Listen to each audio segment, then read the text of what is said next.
And welcome back to Real Talk Sports with Rico. Today, I'll be your host. Today's show, we're talking about the NBA in-season tournament. I'm just essentially recapping it and then also talking about my thoughts on the tournament as a whole. Just want to go ahead and thank Spotify, which is now our platform for the podcast. You can also check us out on Real Talk Sports at Rico at the YouTube channel as well.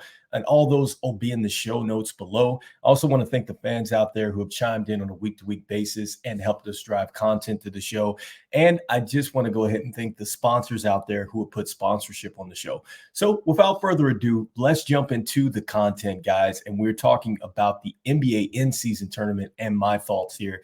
To go along with my thoughts, I've actually got some 2K 2024 gameplay, which is actually the Indiana Pacers and the Los Angeles Lakers, which if you followed, these were teams that actually played in the finals, guys. So, yeah, let's go ahead and throw that up. So, all right, guys. So, my thoughts initially here is that I just think that it was interesting. I thought that it was fun. I liked the way that the NBA incorporated this thing. I was at the NBA Summer League this year, and I also was there for the announcement as commissioner. As the commissioner actually came in and actually did this announcement. So I will say it's pretty exciting. The one thing I can say about Adam Silver is he is very innovative. He's very creative. And I think that he has done a terrific job with these play-in situations. And I see this NBA tournament really playing out well. I think that you saw a lot of that energy yesterday, whenever you're looking at this, or whenever you saw this. So it was the Lakers and Pacers. You're seeing a rejuvenized LeBron James, Anthony Davis. Those guys played hard. They really wanted it. They wanted this first title. They wanted to be the winners in this inaugural tournament. And I thought you saw some great gameplay throughout.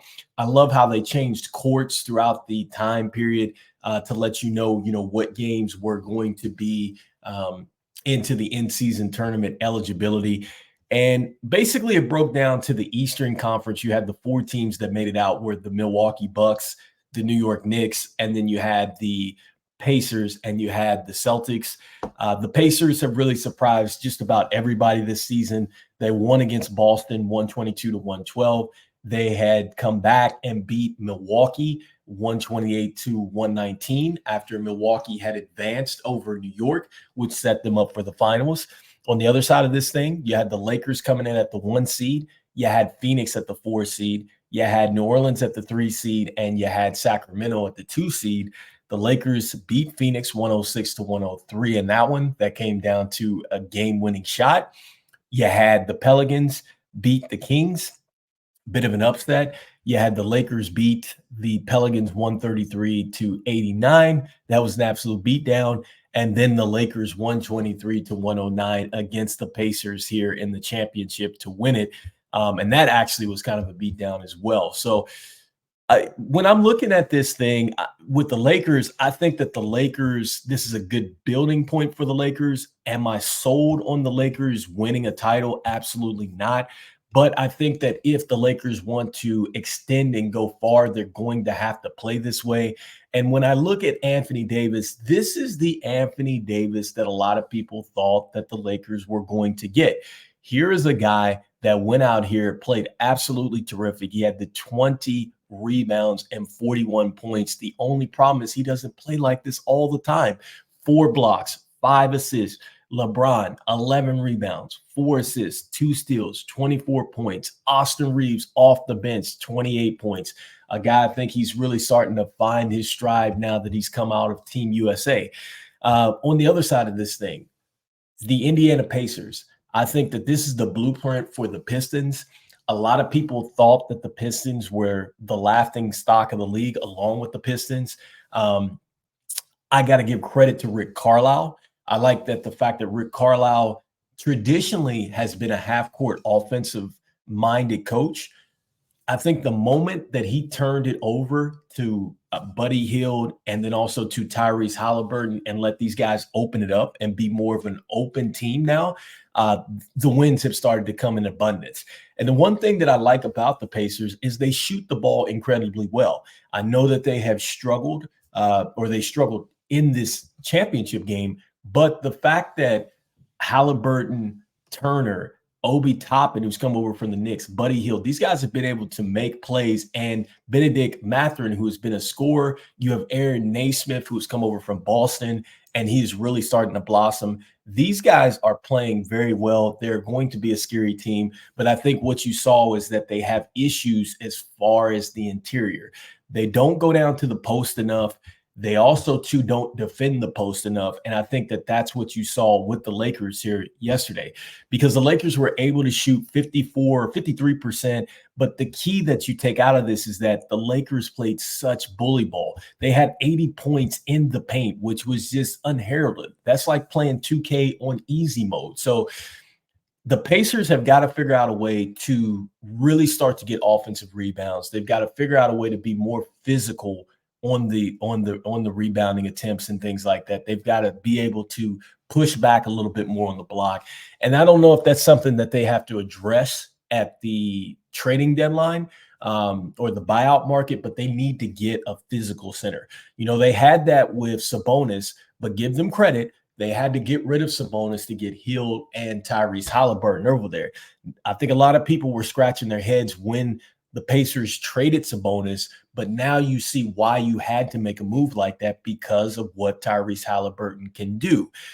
So, yeah, I think that that's the issue with the Pacers moving forward. They've got to figure out a way to somehow, some way, get better inside in the paint, because right now they're 29th in the NBA per game with rebounds.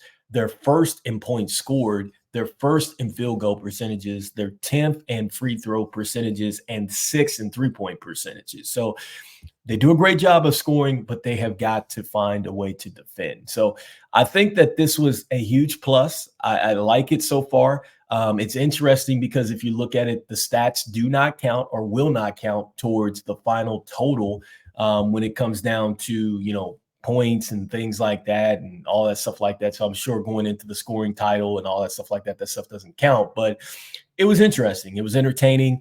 I like the court. I like the fact that they take these guys over to Vegas to actually incorporate that as well. I think Vegas has been a huge hotspot for sports now that they're getting ready to get the A's over there as well. So they've already got the football team. I think it's a matter of time. And I think that this was almost like an experiment for the NBA to see, would they have value over there other than the summer league? And I think it was a whopping successful yes. Like, I think that there has been talk about Seattle getting a franchise, and I think that there should be a real talk now about Vegas getting an NBA franchise, something I would definitely be interested in picking up some season tickets for. But yeah, I think that the NBA has really done a great job here. The one thing that I will add about this tournament is that with this format, and somebody had brought this up, a shout out to the Chicago Bulls announcers. I was watching their game here a couple of nights ago, but I think that Adam Silver should extend this thing a little bit more, and maybe they should have a tournament for the number one pick. I think instead of doing the ping pong lottery thing, I think teams should play for that. At the end of the year, I think teams should play for the lottery ball. I think it should be a situation where at the end of the season, perhaps before the playoffs start, you see who will have the number one pick in the draft. Now, I don't know how that works out if you've, got a certain trade situation or something like that, but I think that that's a great way and good basketball. I think that that's a terrific way for some of these teams that are at the bottom to perhaps get into like a little bit of a playoff situation and, perhaps maybe have some fuel going into the next season. So that's the one thing that I would probably maybe add off a variation of this NBA in-season tournament. But for the most part, I think that this was a huge success.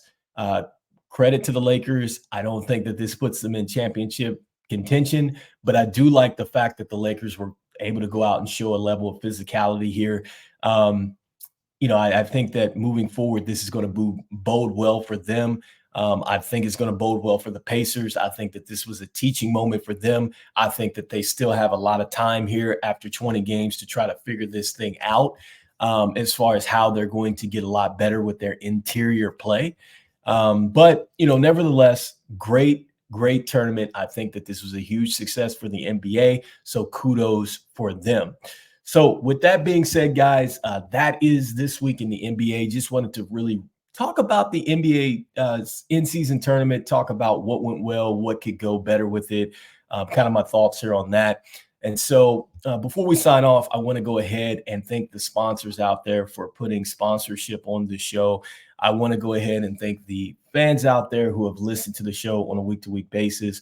Make sure that you can follow us, or make sure that you follow us actually on Spotify podcasts, which was Anchor Podcasts at one point in time. You can also follow us on YouTube under Real Talk Sports with Rico there. Again, all those links are generally in the show notes. And guys, make sure you stay tuned as we have many different podcasts coming up. We've got some shorts as well, so make sure you continue to follow the channels here. So for myself, this is Rico. This is Real Talk Sports. We'll be back next week. We have a full slate of NBA games. And as usual, I'll be talking to you guys about this upcoming week as we've actually got through a piece of the season now. So yeah, about 22 games, guys. So, all right, Real Talk Sports with Rico. Take care, guys. I'll see you guys in the next one. Peace. Peace, peace, peace.